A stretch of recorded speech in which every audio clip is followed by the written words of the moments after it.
Sementara itu Tribuners, Pemprov Maluku pertahankan predikat opini WTP 4 tahun berturut-turut. Pemerintah Provinsi Maluku kembali meraih penghargaan opini wajar tanpa pengecualian atau WTP dari Badan Pemeriksa Keuangan Republik Indonesia.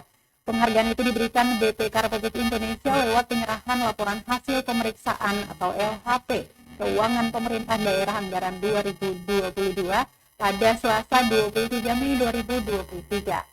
Auditor Utama Keuangan Negara 6 Badan Pemeriksa Keuangan LAOD Nusriyadi mengatakan, pemeriksaan yang telah dilakukan BPK memberi opini wajar tanpa pengecualian. Pemprov Maluku memperoleh WTP ke-7 dengan 4 kali WTP berturut-turut sejak 2019.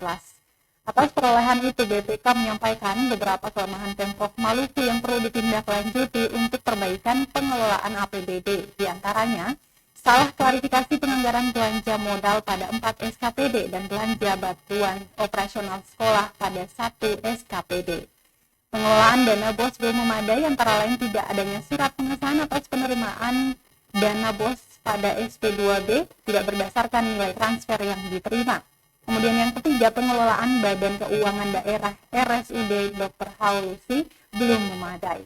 Yang keempat, belanja perjalanan dinas pada 19 SKPD tidak sesuai ketentuan sebesar 2,68 miliar rupiah, diantaranya merupakan kelebihan pembayaran sebesar 1,82 miliar rupiah. Pelaksana 25 paket pekerjaan pada 7 SKPD tidak sesuai ketentuan, sehingga mengakibatkan kelebihan pembayaran atas kekurangan volume pekerjaan sebesar 1,37 miliar rupiah dan terdapat kekurangan penerimaan atas denda keterlambatan yang belum dikenakan. Kemudian yang keenam, pengelolaan aset usaha tetap tidak memadai, diantaranya manfaat pemanfaatan DMD belum seluruhnya didukung surat perjanjian dengan mitra pemanfaatan. Yang ketujuh, belanja barang dan jasa atas kegiatan realisasi sebesar 1,86 miliar pada Sekretariat DPRD belum didukung dokumen pertanggungjawaban yang lengkap dan sah. Pada kesempatan tersebut, Nusriyadi juga menyampaikan pentingnya pemerintah Provinsi Maluku dan DPRD untuk mendorong peningkatan penyelesaian tindak lanjut rekomendasi BPK agar mencapai standar minimal nasional yakni 75%. Adapun penyerahan LHP ini juga dihadiri oleh Wakil Gubernur Maluku Barnabas Orno serta jajaran Forum Koordinasi Pimpinan Daerah dan jajaran organisasi perangkat daerah Maluku. Memperoleh penilaian atau opini dari BPK yaitu wajar tanpa pengecualian.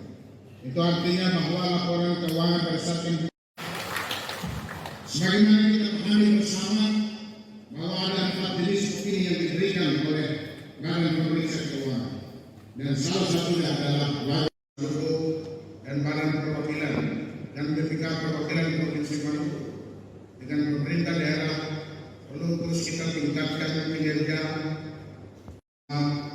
Terima kasih sudah nonton. Jangan lupa like, subscribe, dan share ya.